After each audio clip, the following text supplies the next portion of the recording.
Answer?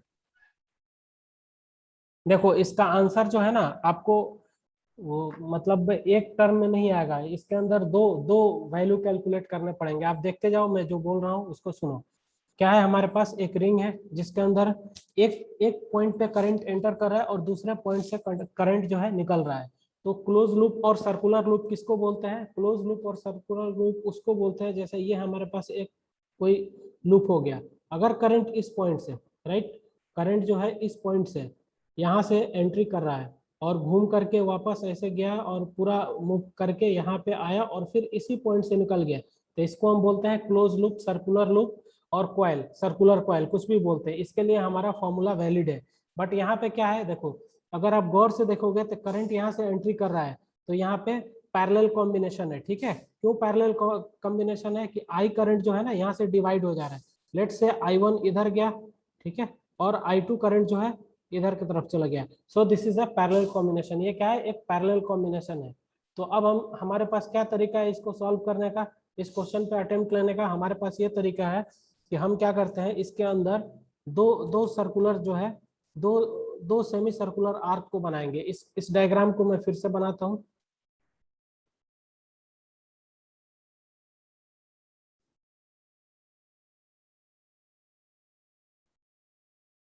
ठीक है, this is your centre, ये आपका सेंटर है। सपोज करो कि एक करंट जो है ऐसे I1 गया, ठीक है,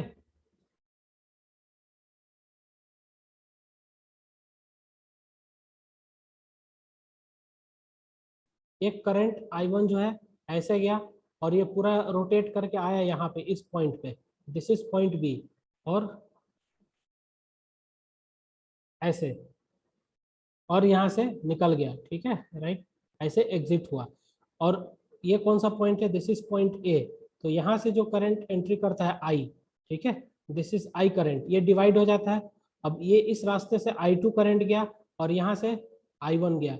ये I2 जो है आया और यहाँ से निकल गया, ये I1 आया यहाँ से निकल गया। तो so this combination is the parallel combination. इसके अंदर दो एंगल बनेंगे, राइट। कौन कौन सा एंगल? हम सपोज करते हैं कि एक एंगल जो है ये क्या है, दिस इज थीटा। ठीक है, तो ये रिमेनिंग जो एंगल होगा हमारा वो क्या हो जाएगा, 2 pi minus theta. This angle will be 2 pi minus theta, इस तरह से। अब इसको हम आगे कैसे सॉल्व करते हैं, दो पार्ट में। ठीक है, सबसे पहले इसकी एक छोटा सा पार्ट लेते हैं, हम उसको कैलकुलेट करते हैं। सबसे बड़ा वाला सेक्शन को हम लेते हैं। सपोज करो ये हमारे पास लार्जर सेक्शन था, ठीक है, इस तरह से।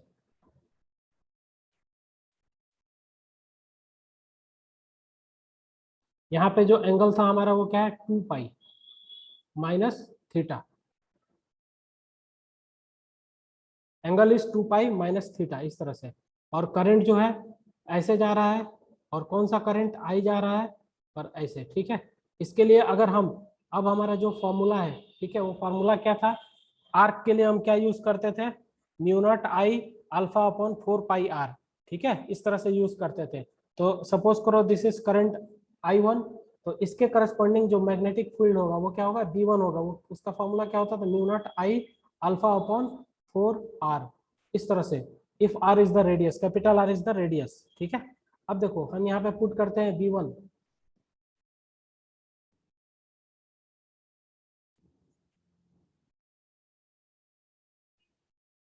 सो B1 की जो वैल्यू होगी उसको हम क्या लिखेंगे, B1 is equal to mu not as it is, I की जगह I1, और अल्फा यहाँ पे कितना हो जाएगा, this is 2 pi minus theta, और अपॉन में कितना आ जाएगा, 4 pi R. This is 4 and this is pi, 4 pi R. इस तरह से ये वैल्यू मिल जाएगा हमको। और इसकी डायरेक्शन किधर की तरफ होगी, direction is inward. Invert. Okay, right, invert. Direction inward हो जाएगा। अब दूसरे आर्क के लिए हम देखते हैं। दूसरा आर्क कुछ इस तरह से बन रहा है, ठीक है, ऐसे। यहाँ पे उसके अंदर थीटा एंगल है, ये I2 करंट इधर से फ्लो हो रहा है। ठीक है, इसके लिए डायरेक्शन भी किधर की तरफ होगा, आउटवर्ड या इनवर्ड होगा, बताओ। ये मैंने आउटवर्ड लिख दिया है, बेसिकली ये इनवर्ड होगा और इसके लिए आउटवर्ड होगा। तो इसके लिए हम B2 लिखेंगे। B2 क्या हो जाएगा, म्यू नॉट I I2 और यहाँ पे क्या हो जाएगा, theta, theta is in radian upon 4 pi r. So this is outward. अब देखो बड़ा कौन सा है इसमें करंट, कौन सा ज्यादा वैल्यू का करंट है, वो ये वाला है, V1 है। ठीक है, तो जो बड़ा है उसमें से छोटा को घटा दो, दो एंटी पैरेलल वेक्टर हो गए, और वहां से आप बी नेट कैलकुलेट करोगे। So B net equal to B net is equal to B बराबर मैं क्या लिखूंगा, mu not upon 4 pi R, mu not upon 4 pi R. Overall common मैंने ले लिया, ये लार्जर क्वांटिटी है, तो इसमें इसके अंदर से मैं क्या क्या माइनस करेंगे हम, mu naught I1 multiplied by 2 pi minus theta minus I2, और यहाँ से कितना आ जाएगा, दैट इज थीटा। ठीक है, इस तरह से हमको ये वैल्यू मिला। आपको थीटा 1 थीटा 2 की वैल्यू न्यूमेरिकल में दे देगा कुछ।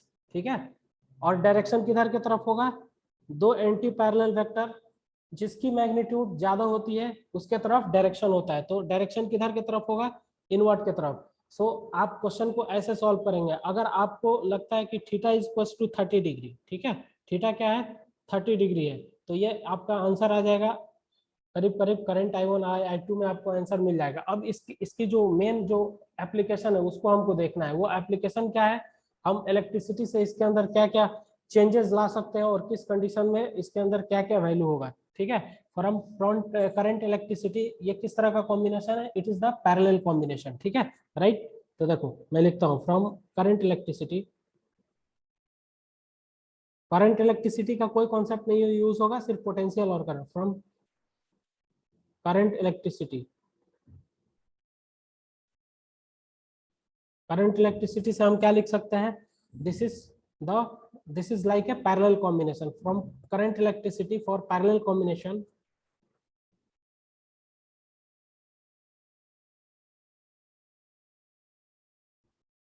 ये पैरेलल कॉम्बिनेशन है, सबको समझ में आया ना। ठीक है, पैरेलल कॉम्बिनेशन में हम क्या लिखते हैं, दो दो सर्किट के एंड के बीच जो पोटेंशियल डिफरेंस होता है वो क्या होता है, कांस्टेंट होता है, सेम होता है, राइट। तो पोटेंशियल डिफरेंस भी इक्वल टू क्या रहता है, आई आर। सो तो भी इक्वल टू क्या होता है, आई आर, राइट। तो दोनों करंट के लिए हम क्या लिख सकते हैं, दोनों की पोटेंशियल डिफरेंस सेम है। ठीक है, क्योंकि दोनों एक दूसरे से पैरेलल कॉम्बिनेशन में है। पैरेलल कॉम्बिनेशन कुछ इस तरह से होता है, देखो ऐसे ऐसे सर्किट होता है, ठीक, ऐसे आया आपको यहाँ से निकल गया, और दूसरा एक हो गया, सपोज करो ऐसे आया, ठीक है, इस तरह से।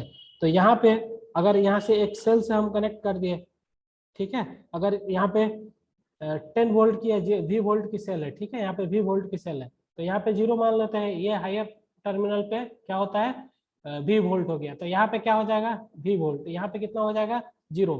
तो दोनों के लिए जो पोटेंशियल डिफरेंस लिखोगे, सपोज करो इसके अंदर R1 है, इसके अंदर R2 रेजिस्टेंस है, दोनों के लिए जो पोटेंशियल डिफरेंस लिखोगे वो क्या लिखोगे, फाइनल V2 माइनस V1 करके आप लिखोगे, higher potential minus lower potential करके आप लिखोगे, और दोनों रेजिस्टेंस के करस्पॉन्डिंग पोटेंशियल डिफरेंस सेम आता है, इसीलिए क्या है, ये पैरेलल कॉम्बिनेशन है। और दूसरा तरीका, अगर I करंट यहाँ से आ रहा है तो इधर क्या जाएगा, I1 जाएगा इसमें, और इसमें क्या जाएगा, I2 जाएगा, और फाइनली जब यहाँ पे मिलेंगे तो I मिल जाएगा। This is the condition to recognize the situation whether it is parallel और इन सीरीज। तो this is the condition for parallel. Now come to the point, हम अपने क्वेश्चन पे आते हैं। ठीक है, किसी का कुछ कोई डाउट रह गया क्या? नहीं सर। ओके, कोई चैट में आया हुआ है इसलिए मैं पूछ रहा हूँ। वेट,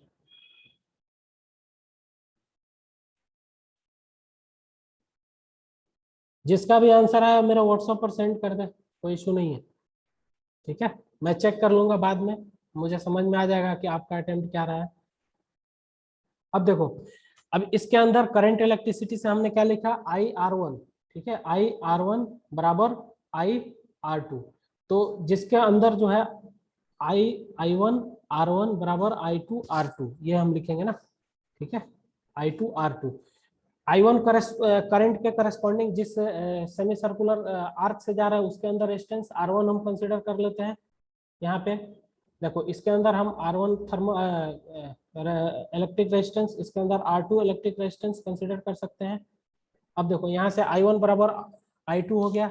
अब हम क्या करते हैं, R1 की वैल्यू एलिमिनेट करते हैं। R1 की वैल्यू क्या होती है, R1 रेजिस्टेंस की फॉर्मूला क्या होता है, रो के फॉर्म में बताओ, रो L अपॉन A, ठीक है। रो इज द डेंसिटी होता है मटेरियल की, जिस मटेरियल से बना हुआ है, और L उसकी जो लेंथ होगी, और क्या करते हैं, A क्या होता है, cross section of the wire होता है। तो क्या लिखेंगे यहाँ पे हम,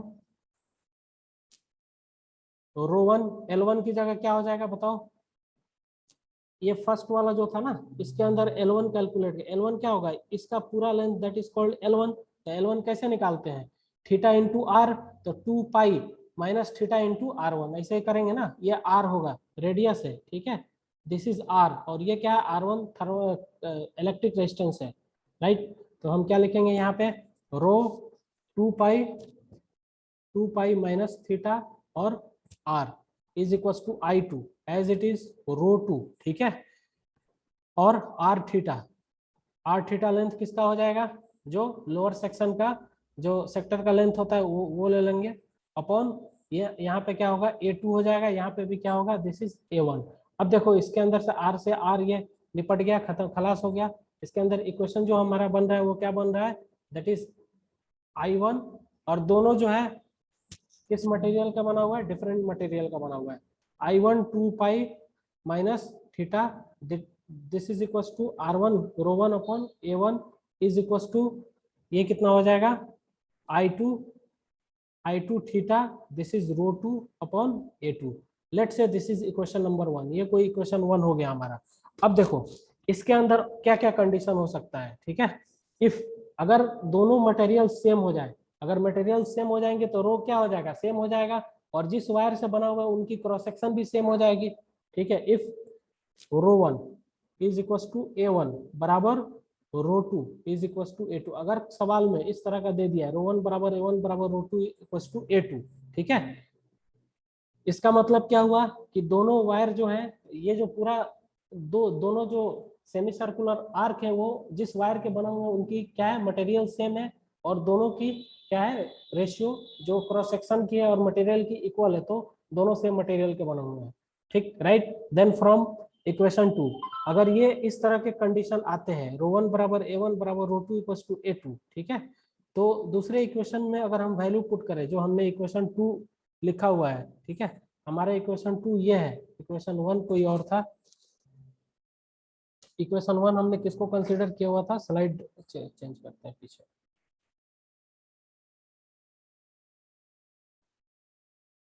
यहाँ से ये क्या था, इसको हमने इक्वेशन 1 माना हुआ था, जो हमने नेट मैग्नेटिक फील्ड कैलकुलेट किया था। और इक्वेशन 2 क्या है, ये हमारा है, this is equation 2। If rho 1 upon A1 is equal to rho 2 upon A2 from equation 2, from equation 2। अब अगर ये बराबर है, ठीक है, तो आप क्या करो, इनकी वैल्यू को पुट करो, ठीक है, किसमें, इक्वेशन नंबर 3 में, सॉरी इक्वेशन नंबर 2 में।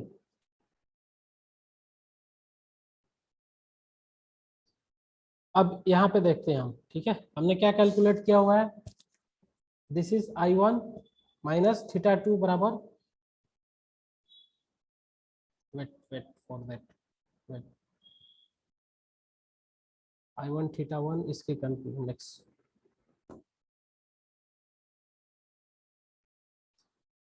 ऑफ कोर्स इक्वेशन नंबर 2 में देखो, इक्वेशन नंबर 2 से जो rho 1 upon A1 is equal to rho 2 upon A2 equal हो गए, तो ये जो होगा I1 और 2 पाई माइनस थीटा, ये किसके बराबर हो जाएगा, ये हो जाएगा I2 थीटा के बराबर हो जाएगा, ठीक है। इस तरह से ये बराबर हो जाएंगे।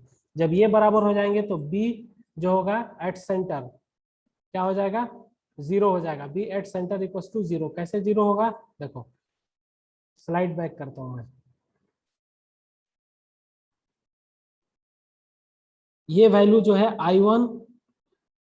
I1 into 2 pi minus theta किसके बराबर हो गया, I2 माइनस थीटा के, तो ये पूरी वैल्यू किसके बराबर हो जाएगी, दिस होल टेंस टू 0, एक दूसरे से कट के 0 हो जाएंगे। अगर ये A है और ये B है, A B दोनों इक्वल हो गए, तो क्या हो जाएगा, 0 हो जाएगा। तो इस केस में मैग्नेटिक फील्ड जो होगा B सेंटर पे क्या हो जाएगा, B सेंटर पे 0 हो जाएगा। लेकिन उसके लिए कंडीशन है, वो कंडीशन क्या है, हम लैंग्वेज के फॉर्म में अब देखेंगे उसको, ठीक है, राइट। तो ये हमने लिख लिया। अब हम एक नोट्स लिखते हैं और समझा देता हूँ मैं। नोट्स में क्या है, उसके बाद इस पे 3-4 छोटे छोटे न्यूमेरिकल्स लेंगे जो आप लोग ऐसे ही देखकर बता दोगे, ठीक है। देखो, if in a given circular coil current enters at one point, if in a given circular coil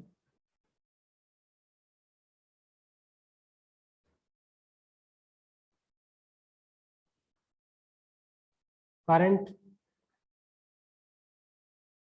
enters at, if in a given circular coil current enters at one point, current enters at one point and leave at some other point, leave at some other point, leave at some other point, leave at some other point, then B at center becomes 0, then B at center becomes 0, becomes 0। B जो होगा centre पे वो क्या होगा, 0 हो जाएगा। कब होगा, provided if the coil is made up of same material, ठीक है, provided if the coils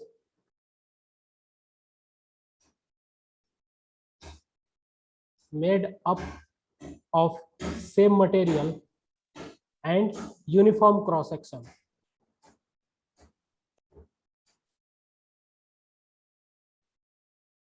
देखो किसी भी मटेरियल की क्या होती है, अगर क्रॉस सेक्शन जो है यूनिफॉर्म हो गया और सेम मटेरियल का बना हुआ है, मटेरियल को रो रिप्रेजेंट करता है और क्रॉस सेक्शन को ए, तो ये जो मैंने इक्वेशन लिखा उसके अंदर रो 1/A1 जो है क्या हो जाएगा, रो 2/A2 के बराबर हो जाएगा, क्योंकि किस सेम मटेरियल का है, तो ये रो 1 इज इक्वल टू रो 2 और A1 is equal to A2, तो रेशियो दोनों साइड बराबर हो जाएगा, राइट। तो उस केस में क्या होता है, magnetic field at the centre क्या होता है, 0। आपको याद रखना है। छोटे छोटे 2 क्वेश्चन हम लेते हैं, उसके बाद इसको हम, सर हाँ सर बोलो। ये क्वेश्चन और एक बार समझा दीजिए। अच्छा अच्छा, सर एक बार फ्रॉम करंट इलेक्ट्रिसिटी से समझा दीजिए। ओके ओके, मैं हाँ सर स्लाइड, उधर से। हाँ मैं स्लाइड बैक करता हूँ, आपको फिर से समझाता हूँ, कोई इशू नहीं है, ठीक है। देखो यहाँ से हम लेते हैं, देखो from current electricity, current electricity में क्या होता है, अगर पैरेलल कॉम्बिनेशन है तो दोनों एंड पे जो सर्कल होते हैं उनका क्या होता है, पोटेंशियल क्या होता है, सेम होता है, राइट, इस तरह से है ना। तो V equal to I R potential की फॉर्मूला होती है, ठीक है। तो जो दोनों वायर है, ठीक है, उनके अंदर क्या होगा, उनका पोटेंशियल सेम होगा, तो एक वायर की जो पोटेंशियल होगी वो क्या हो गई, V1, सपोज करो V1 क्या है, एक एक जो थर्मल, एक जो सर्कुलर वायर है, कॉइल है, उसकी पोटेंशियल है, तो इसके करस्पॉन्डिंग क्या होगा, I1 R1 हो जाएगा, ठीक है। और V2 क्या हो जाएगा, V2 इज इक्वल टू, बोलो, V2 is equal to I2 R2 हो जाएगा, राइट, इस तरह से V2 is equal to I2 R2 हो जाएगा, ठीक। अब हमें हमें ये चीज तो मालूम चल गया कि पैरेलल है तो दोनों वायर की क्या होगी, दोनों कॉइल की पोटेंशियल सेम होगी, तो मैं लिख सकता हूँ ना यहाँ पे दोनों की पोटेंशियल सेम। मैंने जब पोटेंशियल सेम लिख दिया, अब देखो आर जो होता है ना, आर इलेक्ट्रिकल रेजिस्टेंस, आर बराबर हम क्या लिखते हैं, rho L upon A, this is the formula, ये रो एल अपॉन ए होता है, राइट। तो R1 की वैल्यू मैं यहाँ से एलिमिनेट करता हूँ, R1 की वैल्यू मैं क्या लूंगा, देखो रो एज इट इज, एल जो होगा ना, एल, तो एल सर्कल के अंदर, अगर सपोज करो कि यह आपके पास कोई एक सर्कल है या कुछ भी है, ये थीटा एंगल है, ये रेडियस आर है, ये आर्क लेंथ अगर आपसे पूछा जाए सर्कल के अंदर, इस वायर के अंदर लेंथ यही है ना, तो ये क्या हो जाएगा, आर थीटा हो जाएगा, राइट। तो यहाँ पे थीटा हमारे पास क्या था, रो, एल की जगह क्या लिखेंगे, 2 pi minus theta into R, ठीक है। 2 pi minus theta is the total angle, ठीक है, और उसको आर से मल्टीप्लाई करेंगे, तो ये जो आर्क लेंथ है, दिस इज आर्क लेंथ, इसको आप एल बोल रहे हो, तो ये कितना हो जाएगा, R into 2 pi minus theta, इसके बराबर हो जाएगा, ठीक। उसके करस्पॉन्डिंग यहाँ पे L2 रो 2, और छोटा सा इस तरह का शेप का था हमारे पास, सॉरी इस तरह का शेप का था, ऐसे ऐसे,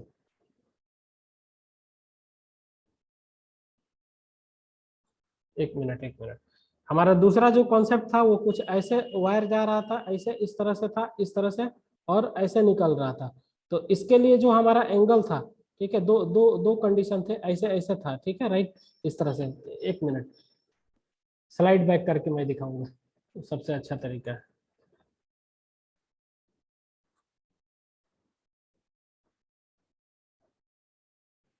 वो अब देखो यहाँ पे, ये इसके लिए जो लेंथ लिखेंगे ना, ये लेंथ की जो वैल्यू होगी वो क्या हो जाएगी, ये बताओ, theta into R two, theta R two हो जाएगा।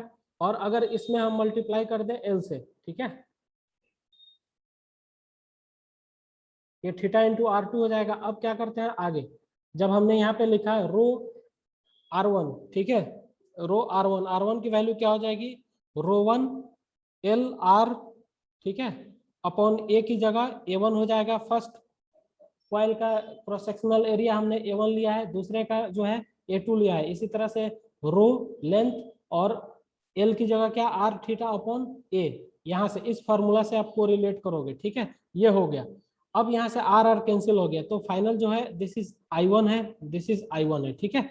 I1 2 pi minus theta rho one upon A1 is equal to I2 theta, ठीक है, ये आर कैंसिल हो गया है, rho two upon A two, ये इक्वेशन नंबर 2 हो गया, ठीक है। अब देखो, अब क्या होता है कि इस तरह का कंडीशन आ जाए, रो वन ए वन बराबर रो टू ए टू आ जाए, तो क्या हो जाएगा, यहाँ से हम क्या लिख सकते हैं, ये क्यों बराबर होगा इसको हम बाद में बताते हैं, ठीक है। पहले हम अगर इस तरह से रो वन ए वन बराबर रो टू ए टू हो जाए बराबर, तो क्या लिख सकते हैं, I1 2 pi minus theta is equal to I2 theta, हम इस तरह से लिख सकते हैं ना। जब हम इस तरह से वैल्यू लिखेंगे तो ये वैल्यू को अगर हम यहाँ पे रखें, ठीक है, यहाँ पे ये क्या है, I1 2 पाई माइनस थीटा बराबर हो जाता है I2 इंटू थीटा के। तो एक प्लस में है एक माइनस में है, सेम सेम मैग्नीट्यूड और डिफरेंट साइन में है, तो एक दूसरे से कट के जीरो कर देगा, तो ये जीरो हो जाएगा बी सेंटर पे। अब सवाल ये बनता है कि रो वन ए वन क्यों जीरो हो रहा है, ठीक है, इस पे हम आते हैं, राइट। रो वन ए वन क्यों जीरो हो रहा है, तो इसका नोट मैंने लिखा हुआ है।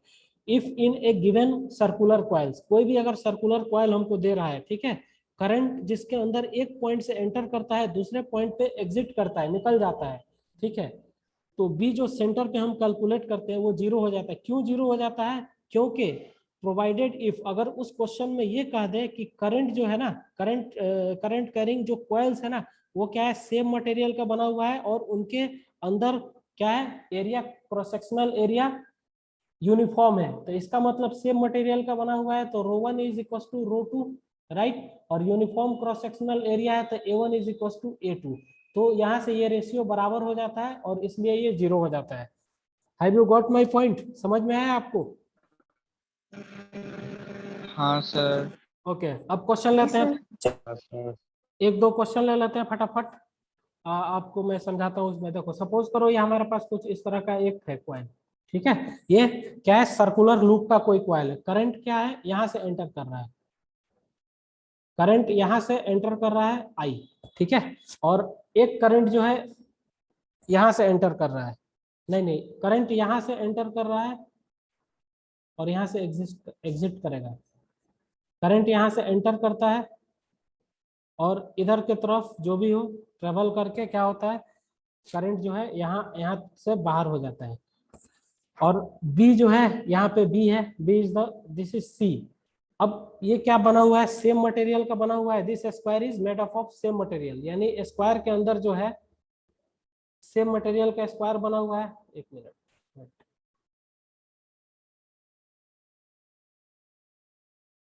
This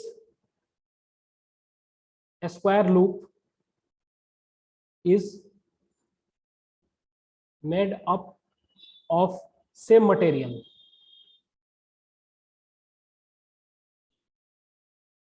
and have uniform cross section।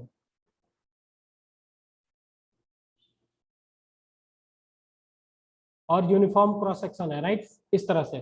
तो इसके अंदर बी जो सेंटर पे होगा, बी सी क्या हो जाएगा, जीरो हो जाएगा। क्यों, क्योंकि ये क्या है, एक पॉइंट से करंट एंटर कर रहा है और दूसरे पॉइंट पे निकल जा रहा है, और ये क्वेश्चन में दे रखा है कि ये जो है पूरा सर्कुलर स्क्वायर लूप जो है सेम मटेरियल का है और इसके अंदर यूनिफॉर्म क्रॉस सेक्शन है।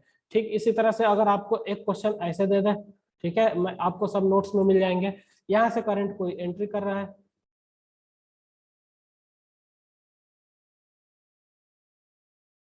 देखो यहाँ से क्या है, करंट कोई एंटर कर रहा है। वेट वेट, देखो करंट क्या है, यहाँ से एंटर कर रहा है और बाहर कहाँ से निकल रहा है, इस पॉइंट से बाहर निकल जा रहा है इस तरह से। And this is the centroid of this circle. ठीक है, आपसे क्या बोल रहा है, बीसी कैलकुलेट कीजिए। बीसी कंडीशन क्या दे रखा है, सेम मटेरियल, सेम मटेरियल, यानी ये जो ट्रायंगुलर लूप है ये क्या है, सेम मटेरियल का बना हुआ है और यूनिफॉर्म क्रॉस सेक्शन है, क्रॉस सेक्शन है, तो बीसी क्या हो जाएगा, 0। आपको पेन नहीं चलाना पड़ेगा, बस इसकी कंडीशन को समझनी पड़ेगी और फटाफट आंसर निकाल सकते हैं। एक क्वेश्चन और मैं लेता हूं जो क्यूब के फॉर्म में है। ठीक है, इस तरह से सपोज करो ये हमारे पास कोई एक क्यूब है,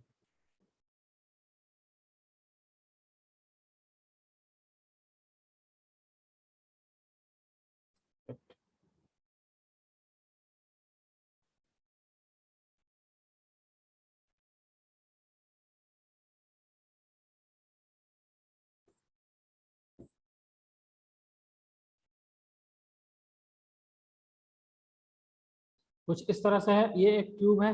ठीक है, राइट, इस तरह से इसको हम डॉटेड से दिखाएंगे, यहाँ पे भी ये डॉटेड से रहेगा। इस सबका साइड क्या है, ए है, यहाँ से करंट एंट्री करता है, दिस इज करंट, यहाँ से एंटर कर रहा है, राइट। और करंट जो है कहाँ से बाहर निकल रहा है, करंट कहीं यहाँ से इस एंड से ऐसे बाहर निकल रहा है और इसका सेंटर कोई ये है, C is the centre of the cube. अब हमसे पूछा जा रहा है, ये क्या दे क्या रखा है क्वेश्चन में, if material is same, material क्या है, सेम है, एंड मटेरियल क्या है, ये सेम है, और इसके अंदर जो यूनिफॉर्म क्रॉस सेक्शन एरिया है, यूनिफॉर्म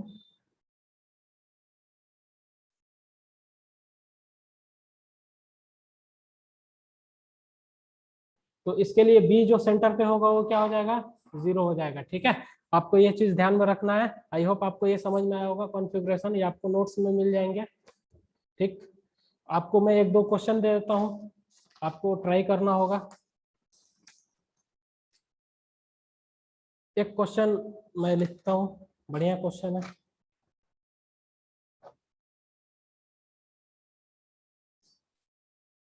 लैंग्वेज के फॉर्म में क्वेश्चन है इस तरह से, 3 parallel wires are placed at a distance D from each other. क्या है, 3 parallel wires, 3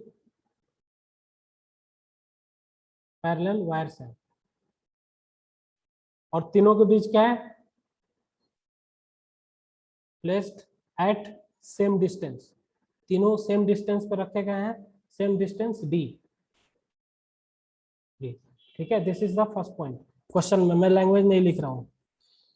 with each other, with each other, 3 wire है, तीनों एक दूसरे से डी डिस्टेंस पर रखे हुए हैं और तीनों पैरेलल है। ठीक है, और तीनों के अंदर क्या है, आई करंट फ्लो हो रहा है, current I is, current I is flowing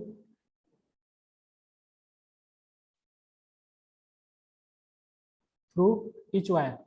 आप क्वेश्चन लिखते जाएं, तीनों वायर से क्या है, करंट आई फ्लो हो रहा है। ठीक है,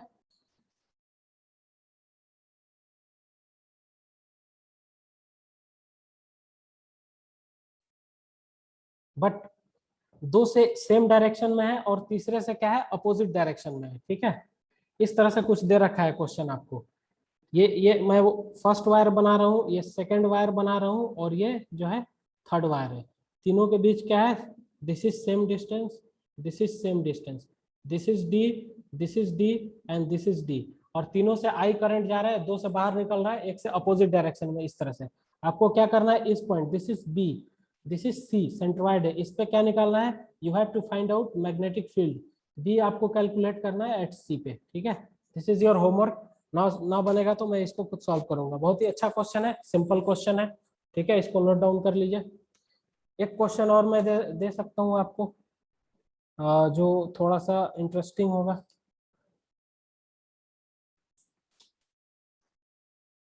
कल हम डिस्कस कर लेंगे इन सारे क्वेश्चन को, ठीक है। ये क्वेश्चन आप लोगों ने नोट कर लिया? हाँ हाँ सर। सर। हाँ सर। एक नेक्स्ट क्वेश्चन है सर, बोलो। नीचे में है। क्या? देखो मैंने जो इस बताया, क्वेश्चन में मटेरियल से था क्या? नहीं नहीं, आप कैलकुलेट करोगे ना मैग्नेटिक फील्ड कैसे निकालोगे, वो आप अपने डायरेक्शन, मैग्नीट्यूड, कंडीशन के अकॉर्डिंग कैलकुलेट करोगे ना। अभी मैं सॉल्यूशन कैसे बता सकता हूँ, आप ट्राई करना, उसके बाद मैं नेक्स्ट क्लास में डिस्कस कर दूंगा इस क्वेश्चन को। मुझे आज कराना था, अभी टाइम जो है कि थोड़ा सा ये हो गया, मुझे वो क्लास की टाइमिंग का मिसअंडरस्टैंडिंग हो गया, इसलिए गड़बड़ हो गया, ठीक है। एक क्वेश्चन लिख रहा हूँ, मेरे साथ साथ आप लिखते जाओ, ठीक है। क्या है? Two infinitely long wire, two infinitely long wire, infinitely long wire, दो इनफाइनेटली लॉन्ग वायर है, ठीक है। each carrying current I, carrying current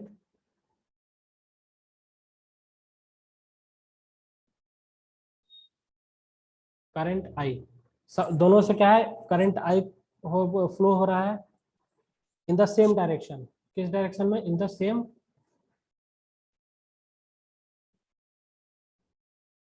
in the same direction, right? Are separated by a distance d, are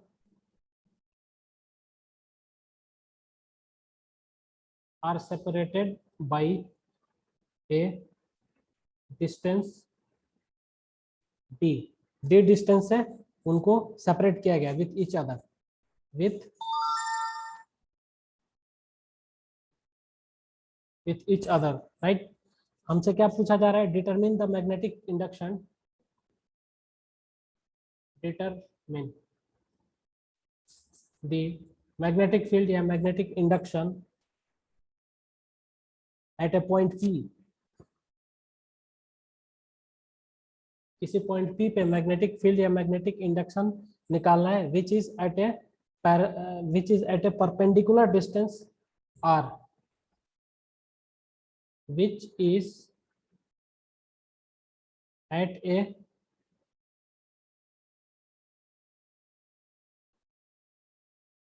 is at a perpendicular distance r। दोनों wire से r कोई perpendicular distance है, उससे हमें magnetic field निकालना है, राइट।